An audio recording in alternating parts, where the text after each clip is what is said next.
smiles and hugs. Instead, the first thing I noticed was that one seat, the one meant for me, was missing.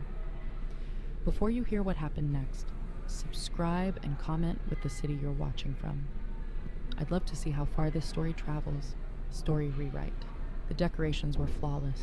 Silver and blue balloons tied to every chair, a superhero cake that looked like it belonged on a magazine cover, and tables arranged like a designer's dream. I should have felt proud. After all, I'd paid for most of it. But as I approached the family table, I slowed. 7 people, 6 chairs. Byron, my 8-year-old grandson, ran to me in his spotless Spider-Man costume, another gift I'd quietly funded. I hugged him tight, but my eyes kept drifting back to that table. My daughter-in-law, Nova, floated over in a designer dress I'd recently helped her put off. Her smile was camera-ready. "Harriet, you made it," she said sweetly. I asked where I should sit. For a heartbeat, something flickered across her face. Was it satisfaction? Then came her airy reply. "Oh my, we must have miscounted." Laughter rippled through the adults. My son David appeared, arm around his wife, and offered only a faint, "Sorry, Mom." Party planning gets hectic. They called it a miscount, but I knew better. I moved to a small table with strangers while the celebration swirled on. Children squealed in the bounce house. Adults toasted with wine I'd purchased. From my seat, I could see the family table perfectly. 6 chairs for the people who mattered, none for the person who had made it all possible. As Nova raised her glass to thank everyone for their love and support, she never once mentioned me. I smiled politely, but inside I was already making another decision. Later that evening, with the sound of applause for the magician in the background, I opened my banking app. Monthly transfers glowed on the screen. Mortgage, car payments, tuition, credit card bills, all quietly paid by me. That night, I ended those automatic checks. I watched my grandson blow out 8 bright candles, probably wishing for more games or toys, things money can buy. When the sugar-high crowd began drifting home, I bent to hug Byron goodbye. Chocolate frosting streaked his cheek as he whispered, "Thanks for the Lego set, Grandma." I love it. I kissed his hair and looked up to find Nova, my daughter-in-law, standing a few feet away. Her smile was polite, her voice smooth. "Thanks for coming, Harriet. Sorry again about the seating mix-up." Mix-up, the word tasted bitter. I drove home in silence, replaying every moment. By the time I pulled into my driveway, a strange calm settled over me. I wasn't angry. I wasn't sad. I was finished. Inside, I opened my laptop and stared at the endless list of automatic transfers I'd set up over the years.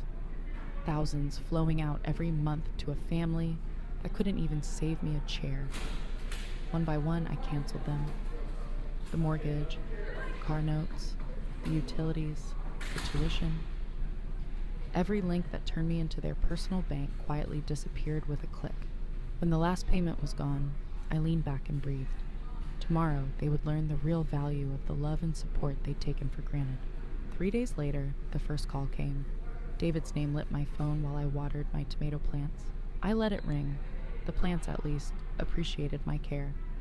More calls followed. David, Nova, even Byron's school wondering about a late tuition payment.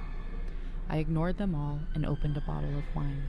That night, calculator in hand, I added up 15 years of so-called help. The numbers were staggering. It started small.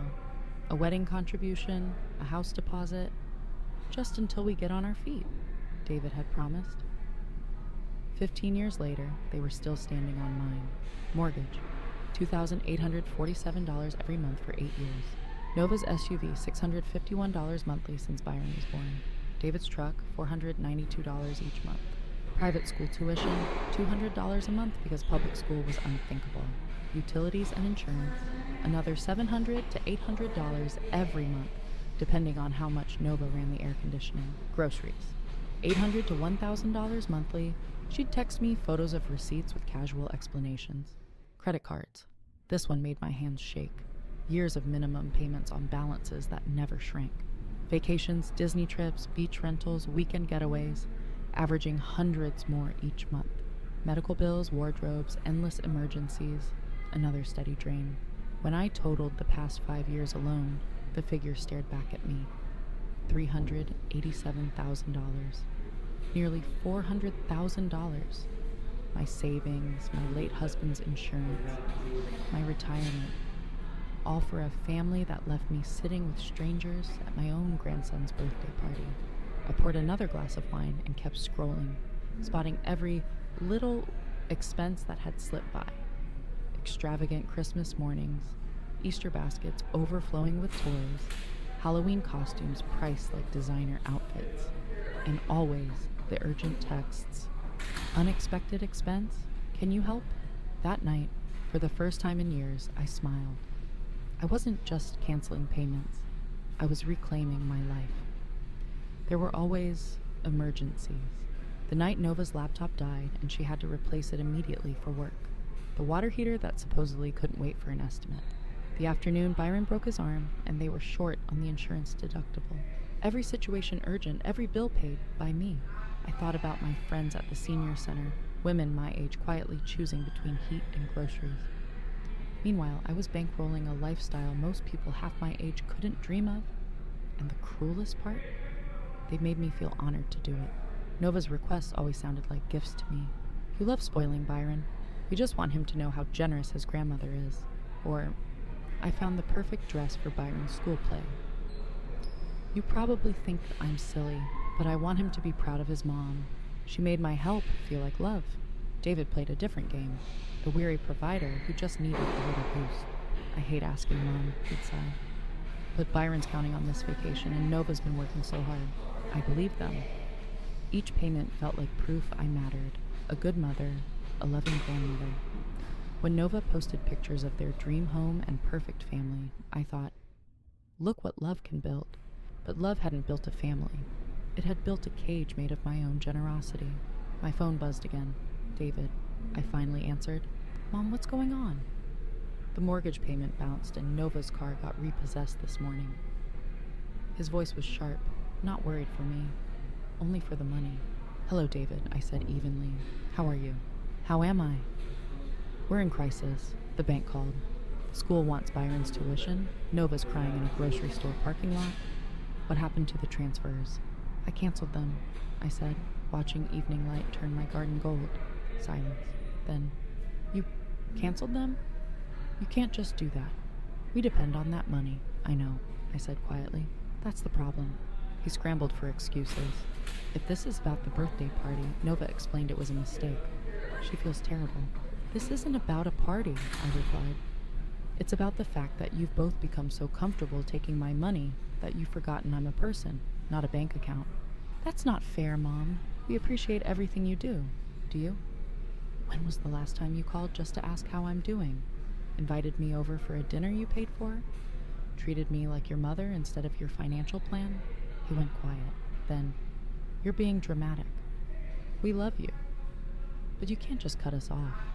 We have obligations. So do I said. My first obligation is to myself. I hung up before he could answer. Within minutes, text lit up my screen. Nova this time, far less polite.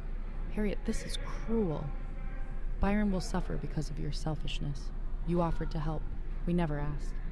You can't just change your mind and ruin our lives. I'm calling your doctor. This isn't normal. I read each message, astonished. In her mind, I was the villain. After years of quiet dependence, she truly believed I was hurting them. But her final text made me laugh out loud.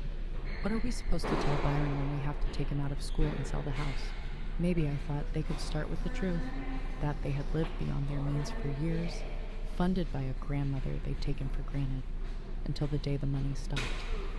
Maybe, I thought, they could start by telling Byron the simple truth, that choices have consequences, and that treating people badly eventually catches up with you.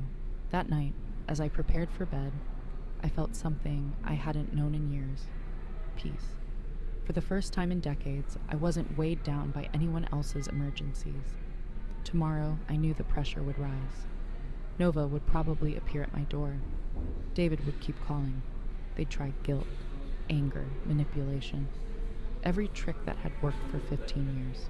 But I wasn't the woman who left Byron's party 3 days ago. That woman was desperate to belong. This woman understood the difference between being loved and being used.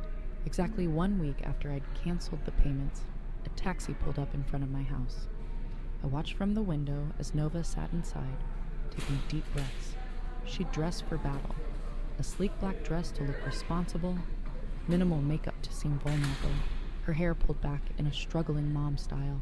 I let her knock 3 times before opening the door. "Harriet, thank goodness you're home. We need to talk." I stayed on the porch, arms crossed. "What can I do for you, Nova?" The question caught her off guard. She'd expected the old Harriet, tea, sympathy, and open checkbook. "What can you do for me?" Her voice sharpened. "You're destroying our family." Byron cried himself to sleep last night because we told him he might have to change schools. "Is that what you want? Hurting a child?" There it was, the Byron card. "What I want," I said calmly, "is for you and David to take responsibility for your own lives." Her face flushed. "We've been working nonstop to build a life for our son." "Do you think it's easy asking for help?" "You seem comfortable enough doing it for 15 years, I replied. "You didn't have a choice," she snapped, lowering her voice when she noticed my neighbor collecting mail nearby. "David's business has struggled since the recession. I work part-time so I can be there for Byron. We're doing our best. And what you have," I said quietly, "has always included my money, so much that you forgot it wasn't yours." Her polished mask cracked. "You offered every time. You said you wanted to help. Don't act like we forced you." "You're right," I said. For a moment she looked relieved. I did offer. And now I'm unoffering. Her face went pale. "You can't do this. We have obligations. The mortgage company doesn't care about your feelings. They want their money." "Then you'd better figure out how to give it to them," I answered. "With what?" "David barely makes enough for groceries, and my job pays pennies. You know our situation." "Yes," I said. "I've always known your situation, that you built a lifestyle you couldn't afford and expected me to fund it forever. Maybe you should get a better job," I suggested evenly. "Maybe David could expand his business, or you could move to a house you can afford." Nova stared as if I'd suggested moving to another planet. "We can't uproot Byron. His school, his friends, his activities. David can't just magically earn more money." "But I can. Is that it?" I asked. "David can't make more. Grandma Harriet can just keep writing checks forever." "That's different," she shot back. You're retired. Your house is paid off. You don't have a child to think about." "I have a grandson to think about," I interrupted. "And I'm thinking about what kind of man he'll become if he grows up watching his parents live off an elderly woman and call it love." The words landed like a stone. For a moment she was silent. Then the tears came again. Real this time. "How can you say that?" "We love you, Harriet. Byron adores you. You're his grandmother. And yet," I replied, "you didn't even save me a seat at his birthday party." Nova flinched. That was a mistake." "We miscounted, --. "Stop." My voice was sharper than I intended. "Stop lying to me, Nova. Stop lying to yourself. You didn't miscount anything. You excluded me because you've grown so comfortable seeing me as a wallet that you forgot I'm a person." We stood there, locked in a quiet standoff. I could almost see her mind working. Tears hadn't worked. Anger had failed. Guilt wasn't landing. Her next words were icy. "Fine. You want to play hardball? You'll lose Byron. You'll lose David. You'll lose your whole family. Is your pride really worth that?" 6 months ago, she would have been right, but not now. "If loving Byron means funding your lifestyle," I said calmly, "then maybe I'll love him from a distance until he's old enough to understand the difference." Nova's mouth fell open. She'd played her ace, and I'd called it. "You're going to regret this," she snapped, backing toward the taxi. "You'll regret it when you're sitting alone in this house with no family, no grandson."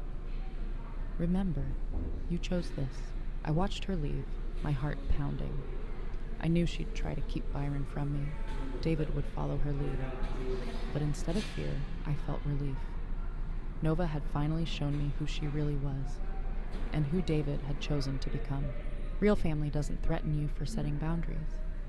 Real family doesn't punish you for refusing to bankrupt yourself for their comfort. That evening, David called. His voice sounded tired, defeated. "Mom, please." Nova told me about the conversation. "She's upset." "I imagine she is." "Look, I know things got heated, but we need to work this out for Byron's sake." "What does that look like to you?" I asked. "Well, obviously we can't go back to the way things were." But maybe you could help with the essentials, the mortgage, Byron's school.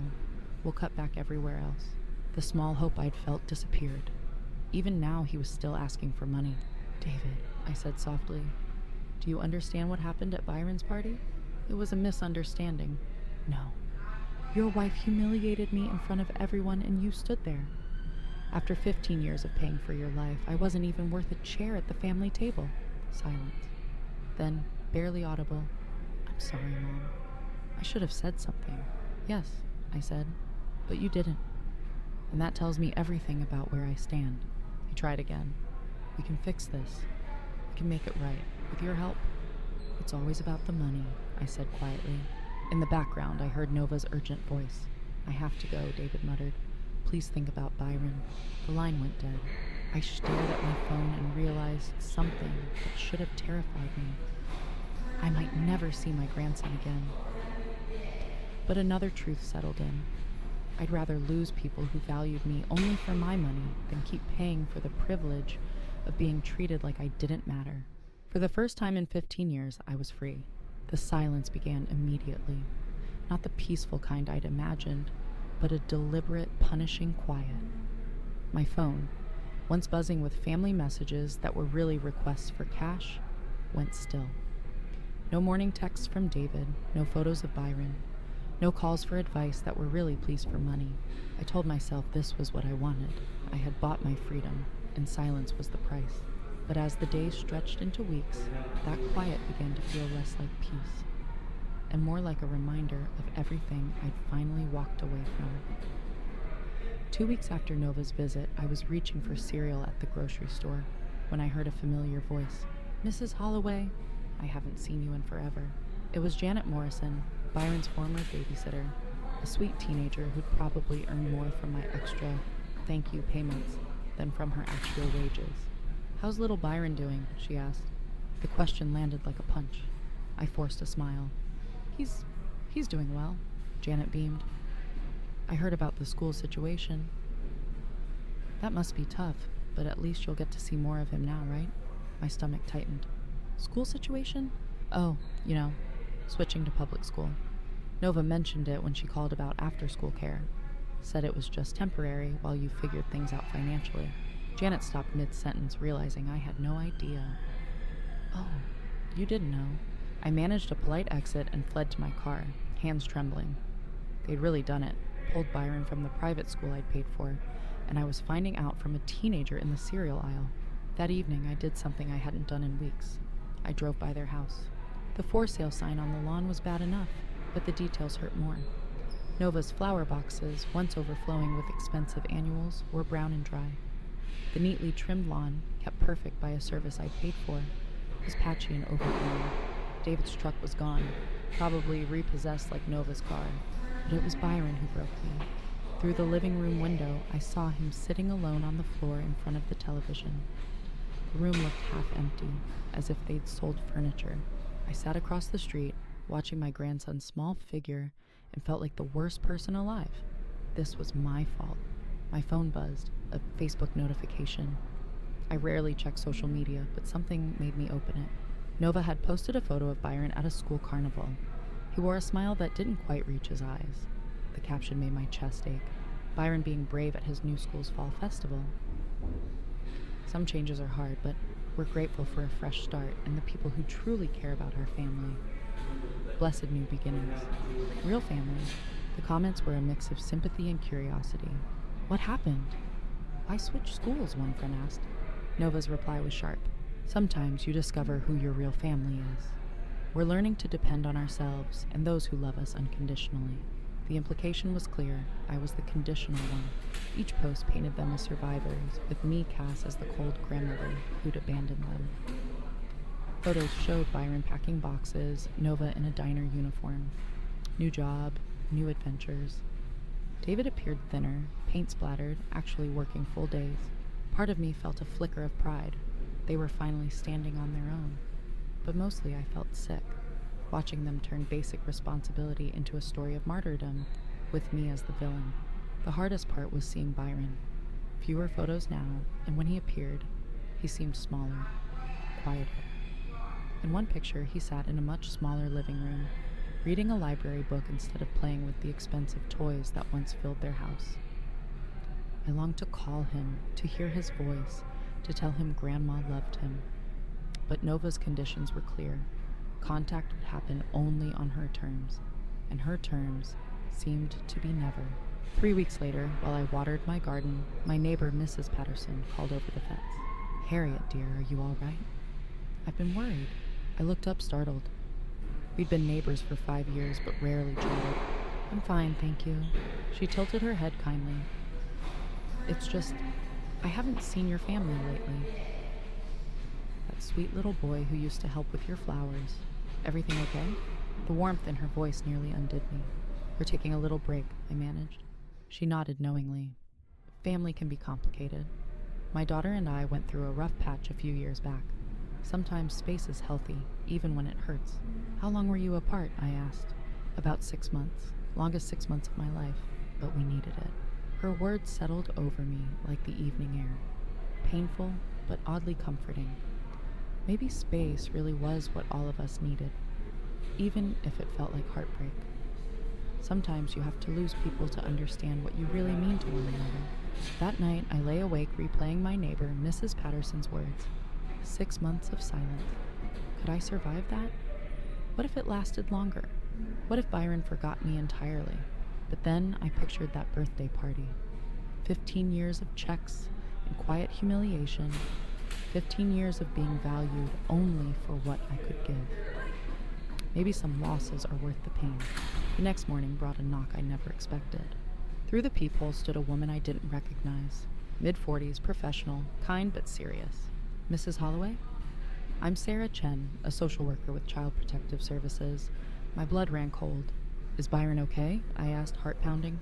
"Byron's fine," she assured me gently. "May I come in?" We sat in my living room as she opened a small notebook. "We received a report of concern for a child's welfare." The caller suggested a family member might be withholding financial support necessary for the child's well-being.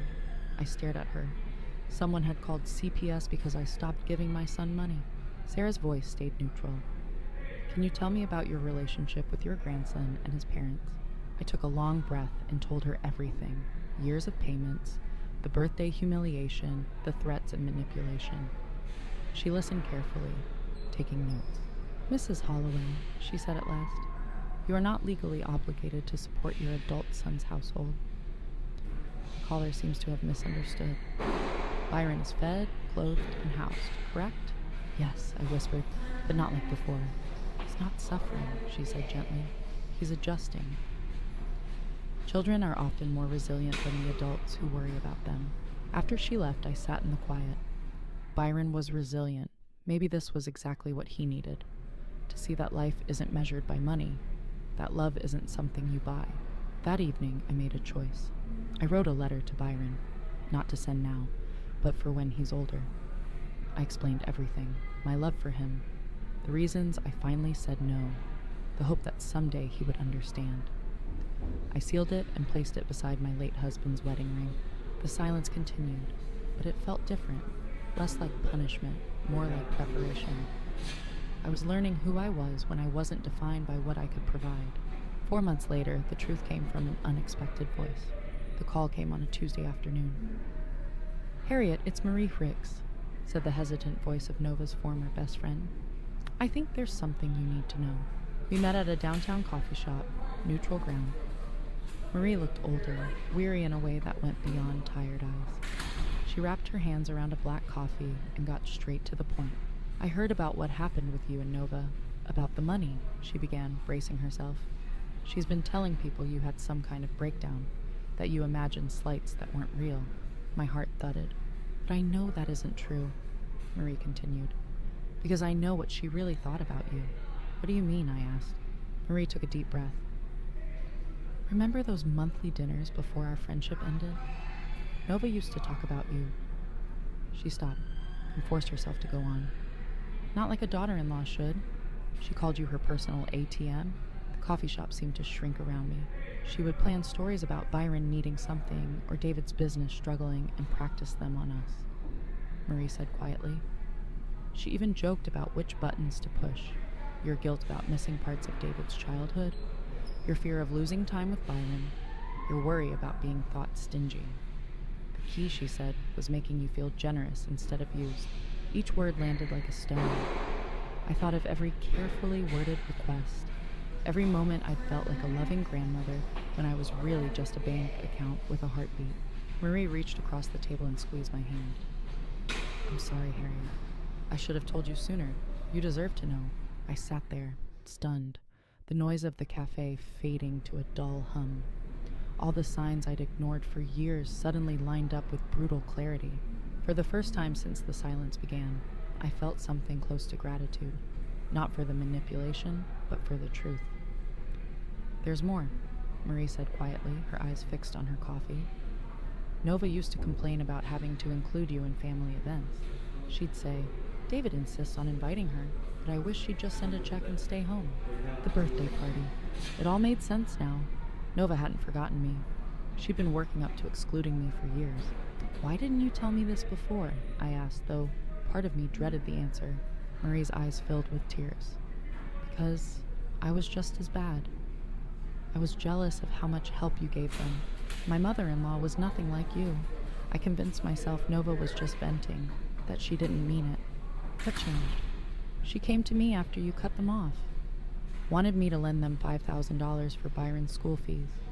When I said I didn't have it, she suggested a credit card cash advance. That's when I realized she'd use anyone. I sat frozen, sick and vindicated at the same time. There's something else, Marie added softly. About David. My heart tightened. He knew, she said. He was there for most of those dinners. He heard everything Nova said about you. The last fragile piece of hope I had for my son crumbled.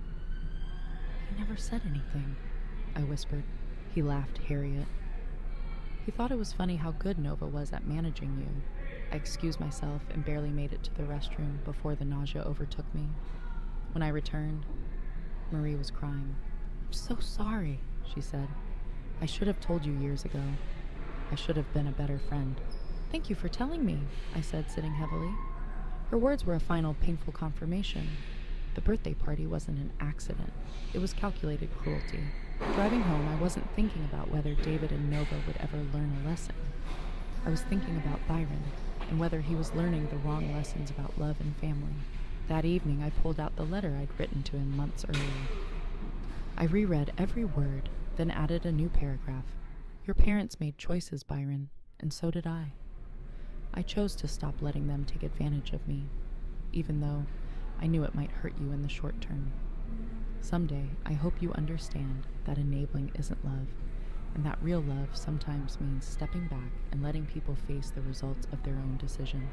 I sealed the envelope again and placed it back in my jewelry box beside my late husband's wedding ring. Then I poured a glass of wine and, for the first time in years, asked myself what I wanted. Travel I'd postponed for decades. Art classes I'd abandoned in college. Volunteer work where my help would be welcomed, not expected. A life defined by my own choices, not by David's and Nova's needs. The revelation of Nova's true feelings hurt, but it freed me from every trace of guilt. I hadn't abandoned my family. I'd simply stopped funding people who treated me like a source of cash. There's a difference. And for the first time since that birthday party, I felt genuine peace. The silence from David and Nova continued, but it no longer felt like punishment. It felt like freedom. 1 year later, I was in my kitchen steeping tea when the doorbell rang. Through the window, I saw a thin boy shifting nervously on the porch, brown hair sticking up in every direction. It took me a moment to realize. It was Byron. He'd grown at least 3 inches. His round cheeks had sharpened, his eyes more serious, as if life had already taught him things no 9-year-old should have to learn. My hands trembled as I opened the door. Byron. Hi, Grandma. His voice was softer, careful. Dad said I could come if I wanted. He's waiting in the car. I glanced past him. David's truck sat at the curb. My son stared straight ahead, not waving, but he had brought Byron. That had to mean something. Would you like to come in? I asked. Byron nodded and stepped inside, perching on the edge of the couch as though he might bolt at any moment. My heart ached at his uncertainty. How are you, sweetheart? I'm okay. The automatic answer of a child who's learned not to complain. I like my new school. It's smaller, but it's okay. And your mom and dad? His eyes flickered. They're okay too. Dad works a lot. Mom works at a restaurant. She's really tired. I wanted to ask 100 questions, but his guarded tone told me to move gently. Are you hungry? I could make you a sandwich. A shy smile appeared. Do you still have those cookies, the chocolate chip ones? I think I can find some, I said, grateful for the tiny crack of familiarity. I'd baked a batch just last week, foolishly hoping he might somehow show up. While I arranged cookies in the kitchen, Byron wandered the house like he was walking through a half-remembered dream. He stopped at the refrigerator door where his school pictures and artwork once hung. You took them down, he said quietly. I packed them away, I admitted. I thought, maybe you wouldn't want me to keep them anymore. He studied my face, older than his years. Can I see them? I brought out the box from my closet and spread the photos across the table. Byron examined them carefully, finally picking up a bright drawing of stick figure us beneath a yellow sun. I remember this, he said. You put it on your fridge right away. It was beautiful. It still is. He set it down and met my eyes for the first time since he'd arrived. Mom says you stopped loving us. The words hit like a stone. I chose my reply with care. What do you think? Byron chewed his lip, deep in thought. I think maybe you just got tired of being sad. The quiet wisdom in his voice stole my breath. What makes you think I was sad? You always looked sad at our house. Even when you were smiling, like when you brought presents, you still looked sad underneath. I swallowed hard. You're very observant. Mom and Dad used to fight about you, he added. Dad said Mom was mean to you, and Mom said you were mean first. But I don't think you're mean, Grandma. What do you think? I asked. He picked up a cookie, considering. I think grown-ups make things too complicated. I missed you. But Mom said you didn't want to see me because you were mad at me. That's not true, Byron. I wanted to see you every single day. And why didn't you call me? The question I dreaded. How do you explain to a 9-year-old that his parents used him as a weapon because I thought it might make things harder for you? I said gently. Sometimes adults make choices that don't feel good, but they're meant to help in the long run. Byron nodded solemnly. Like when you made Dad get a real job. The comment startled me. What do you mean? Dad works really hard now. Gets up early, comes home tired, but he's different, less worried. Mom too. She complains about her job, but she seems proud. I studied my grandson's face, seeing a quiet maturity that hadn't been there a year ago. Are you proud of them? Yeah, he said without hesitation. It was scary at first, moving, changing schools, but now it feels more real, like we're doing it ourselves instead of... He trailed off. Instead of what? I prompted. Instead of pretending. The word settled between us like truth itself. Byron had understood something it had taken me years to learn. The life I'd been funding wasn't real. It was a performance built on someone else's money.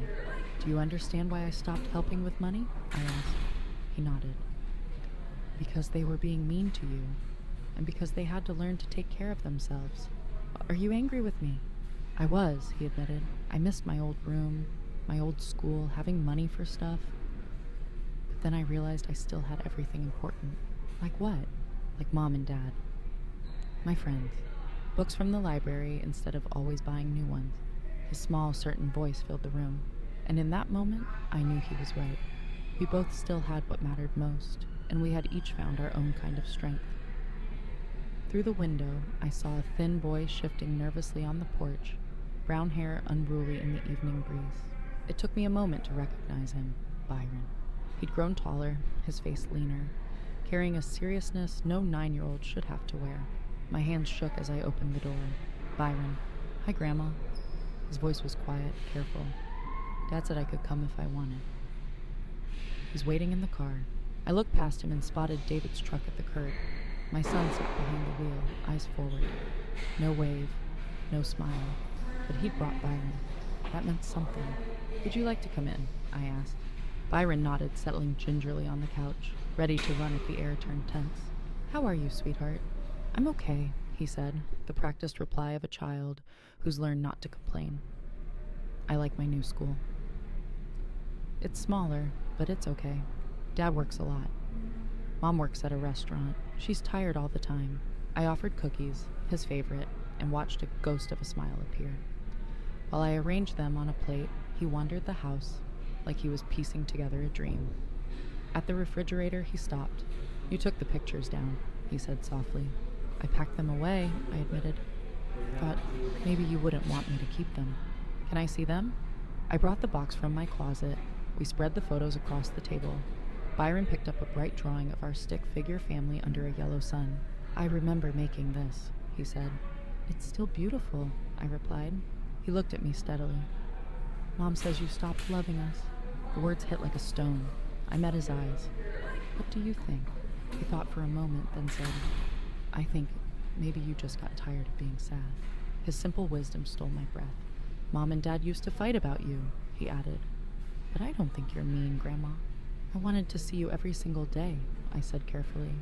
"Then why didn't you call?" "Because I thought it might make things harder for you. Sometimes adults have to make choices that don't feel good, but are better in the long run." Byron nodded. "Like when you made Dad get a real job." That startled me. "What do you mean?" "Dad works really hard now. He gets up early and comes home tired, but he's different, less worried. Mom too. She complains about her job, but she seems proud." "Are you proud of them?" I asked. "Yeah. It was scary when we had to move and change schools, but now it feels real. Like we're doing it ourselves instead of pretending." This child had understood something it had taken me years to learn. The life I once funded wasn't real. It was a performance. "Do you understand why I stopped helping with money?" He nodded. "Because they needed to learn to take care of themselves. And because they weren't nice to you." "Are you angry with me?" I was at first. I missed my old room and old school, but then I realized I still had everything important. Mom, Dad, my friends, and books from the library instead of always buying new ones. Then he smiled shyly. "And now I'm here with you." I reached across the table and took his small hand. "I missed you so much." "I missed you too. That's why I asked Dad if I could come. I told him I wanted to see if you still love me." Tears filled my eyes. "And what did he say?" "He said he's been wanting to bring me for a while, but he was scared you'd be mad at him." "Are you mad at him?" "I'm sad about some things," I said honestly. "But I love your dad, and I love you." "What about Mom?" "I hope your mom is finding happiness with the life she and your dad are building." Byron accepted that with a quiet nod. We spent an hour flipping through photo albums and talking about school, friends, and the simple victories of his new life. Helping his dad with weekend projects, learning to cook with his mom, earning praise from his teacher for improved math skills. When it was time to go, he hugged me tight. "Can I come again?" "Anytime you want, sweetheart." "Just ask your parents first." "I will." He looked at me seriously. "Grandma, I think what you did was brave." "What do you mean? You stopped pretending too." "That's brave." As David's truck pulled away and Byron waved from the passenger seat, I felt something I hadn't felt in years. Complete peace. Not the fragile kind that depends on perfect circumstances, but the deep peace that comes from living honestly. I'd lost a son and daughter-in-law who once valued me only for what I could give.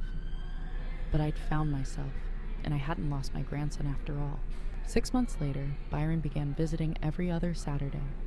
David dropped him off and picked him up, the tension slowly melting.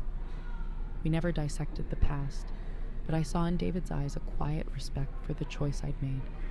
Nova never came, and I was fine with that. Some relationships can't be repaired, and forcing them only deepens the cracks. Byron and I rebuilt our bond on honesty, not obligation. I taught him to garden, to cook, to manage money wisely. He taught me that love needs no funding, and that the greatest gift you can give someone is the chance to discover their own strength. On my 70th birthday, he handed me a handmade card. Inside, in careful handwriting, were the words, "Thank you for teaching me that real love doesn't cost anything." I keep that card beside the letter I once wrote him, the letter I never had to give because he understood the truth on his own. That night, I sat on my back porch with a glass of wine, listening to neighbors laugh and children play. Mrs. Patterson called over the fence to wish me a happy birthday. I was alone, but not lonely, free, but not isolated. I had learned the difference between being loved and being used, and I had chosen love, even when it meant letting go of those who couldn't tell the difference. The woman who once sat silently at a birthday table, too afraid to demand respect, was gone. In her place stood someone stronger, Someone who knows you can't buy your way into a family that truly loves you. Because a family that truly loves you would never make you try.